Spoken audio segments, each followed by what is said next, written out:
سلامونه احترامات ملګرو مناګو ګټو وو مشهور ګودر کې ولاړ یو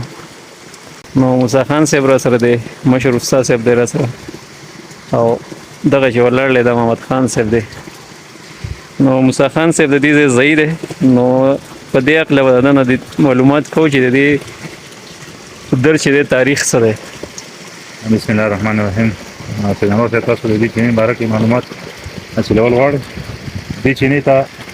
ګټو چینه وایي دې ته ګټو چینه وایي او دا ډېره تاریخي چینه ده موږ چې ماشومان نو موږ به دلته راتلو امرلو به راتلو او اوس هم دا چینه چې ده نو لکه خلک د خوراک دپاره د دې نه اوبه استعمالېږي تاسو کتای شئ دا لینون ډېر ښې ودي او دا ډېره ښکلې اوبه ده او د دې نه چې کوم د اوبو پخلی دی دې نه د پټي سیراب کېږي او زمونږ مشرانو ته هم د دې تاریخ نه دا ډېره تاریخي ده د دې بل خاصیت دا دی چې دا په اوړي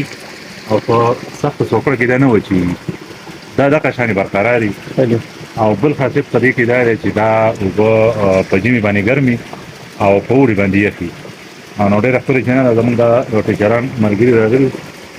نو ما ویل راشئ د دې چینې ویزټ وکړئ انجوای کړئ ولامبئ پکې اوبه ترې وڅښئ نو د سکول زمونږ د پرایمري د سکول چې دی موږ هم د دې نه د خپل استعمال لپاره چې دی نو د دې نه استعمال سار زما دلته وشو دا دونه ښکلې ښایسته چینه ده د دې د اوبو په اوړي ژمي یو شاني دې مشرانو مخکې د بجلۍ د واډلا دلته نه دلته به جنریټر وي نو زما دا سیوا چې دلته ښکته دی پکې خپل یو ډیم جوړ کړی او دې اوبو ته او هغه ډیم نه به بیا بجلي راښکېده نو تازه تازه د ولامبل لکه دا جون نهمه نیټه ده او دلته چې دی د دې د اوبو ډېرې زیاتې یخې اوبه دي خوندورې اوبه دي چېرته چې په هموارو سیمو کې ډېره زیاته ګرمي وه خو دلته چې دی نو هغه شان یخ دی محمد خان صاحب چینې باره کې څه ووایه بسم الله الرحمن الرحیم ډېره مننه سید انور صاحب څنګه چې تاسو ته پته ده چې اوبه ژوند دی او الله پاک فرمایي چې هر یو څیز موږ د اوبو نه ژوندی پیدا کړی نو دا په مناګو چې کوم دی دا ګټو چینه ده او دا ډېره زیاته مشهوره چینه ده ډېره ښایسته چینه ده او اوبه هم ډېرې خوږې اوبه دي موږ اوس راغلي یو او دې کې ولامبل نو لکه خوندونه یو په دوه شو او لامبلو ځای په دې کې شته او دا چې کوم دی دا په دې کې د لامبلو ځای دی